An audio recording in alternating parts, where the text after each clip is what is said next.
I got bored like a week and a half or 2 weeks before Christmas, and I wanted to practice doing lives because they scare the shit out of me, and I like to put my subconscious mind into unknown, unfamiliar territory, because that is, when you do that, your subconscious mind becomes very, very suggestible, right?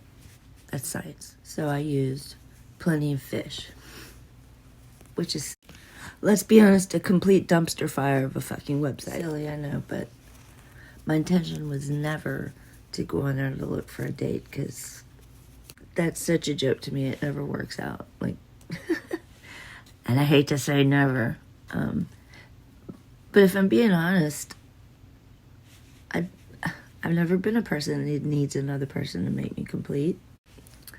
Instead, and this is true, I made a profile just saying, I just want to,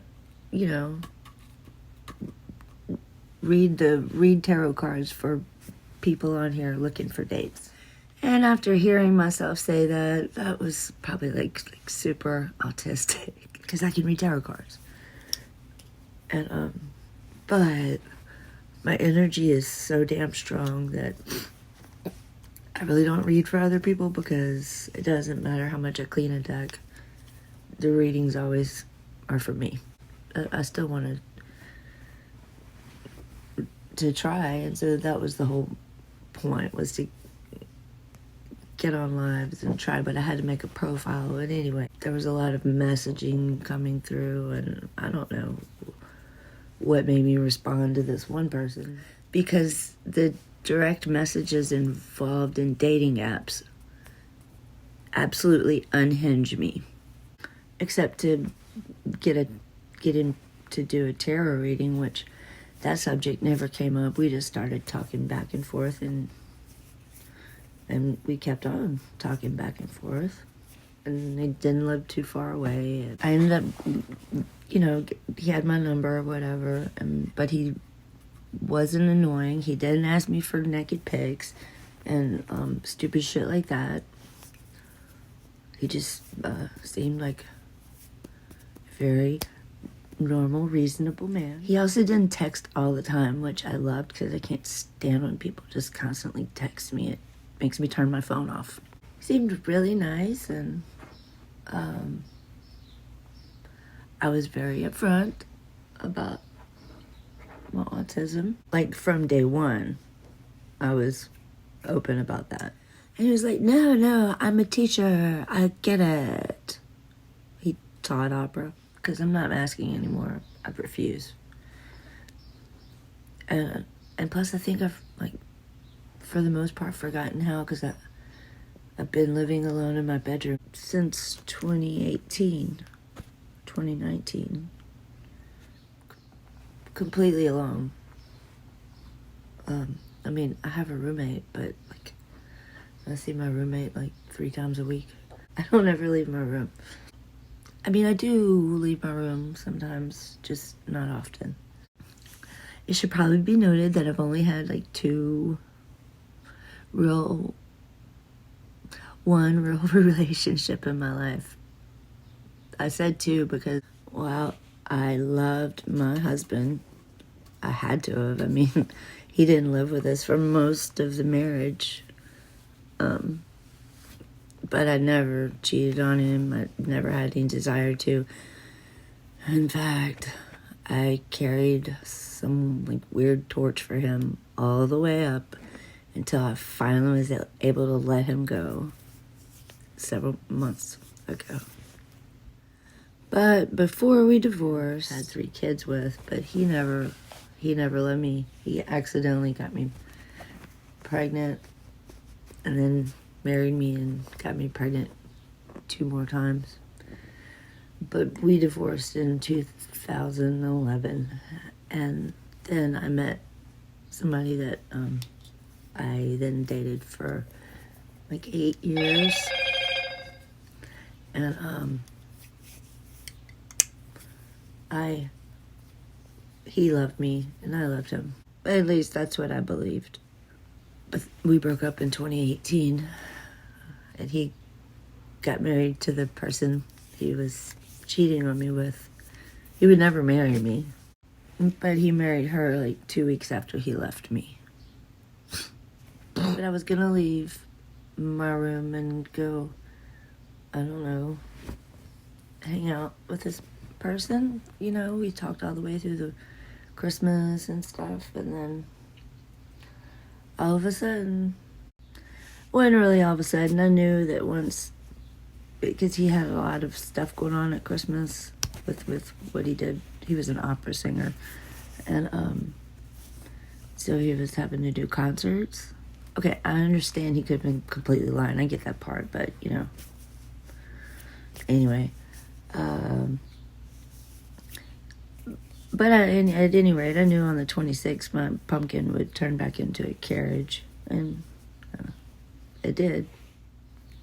Because then that's when I knew he'd have time to ask me all kinds of questions about, I don't know, even my current life. I look so bad on paper. Just stop calling. So it's good that I wasn't looking for anybody anyway, because if I had my way, I would just be able to have my own place that I pay for, and I wouldn't have to depend on anybody for anything. That is my dream. That's my total dream. Just to be self-supporting. I don't need to be super wealthy or anything like that. I hate feeling like I owe people stuff, or like I'm getting fucking handouts, which and I hate it because for all of my life people have been tricking me into, and this I don't think has anything to do with, or as much to do with, autism as it does with early childhood trauma. But people would trick me into thinking that I had to pay off my debts with sex, which always made me feel gross and dirty, and I never wanted to do it. And probably a lot of the reason why I'm, hide in my room and weird shit like that. And it wasn't until this year that I learned how to set and keep boundaries. And if I thought any of my family members or my best friend actually even acknowledged the existence of my YouTube channels, any of them, I guess they acknowledged the first one because it was so popular, but anything, they don't notice anything I do. But if they did, then I wouldn't say what I'm about to say. But even like my roommate was tricking me into it, even though it was way more than obvious that I never enjoyed even a second of it and didn't want to do it. So, was he my best friend? Is he? Oh God, that's a very difficult question for me. It finally got to a point where I just got angry, and I didn't do it often. It wasn't like he was holding a gun to my head. I know I'm making excuses for this, but it took him like a long time to get it through his head that no, I'm not doing this anymore. I don't want to. I'm not going to. So if you need to throw me out under the bridge, then that's what you're gonna have to do, because I'm not doing that anymore. I never wanted to do it to begin with, but I've never been able to hold a job, and I'm not on SSI or anything, so I'm not collecting a check. So basically, my roommate is my best friend, and I depend on. Because if it weren't for him, I mean, like, where would I be right now? I'd be fucking homeless. I don't have any family. And I wonder all the time, like knowing now my diagnosis, how did I make it through childhood? Especially from the family that I came from. I mean, like, the loudness in the house, the overhead fucking lights. My dad was so mean. The smells in the house, there was like so many cats and dogs and litter boxes. The smells. I had asthma and nobody would believe me. They would call me a hypochondriac, and I couldn't ever breathe. And so I got really used to thinking it was normal to have a lot of trouble getting air in my lungs. I was told daily that I was worthless. If I had, what were his favorite things to say? Oh, if I had a brain, I'd be dangerous.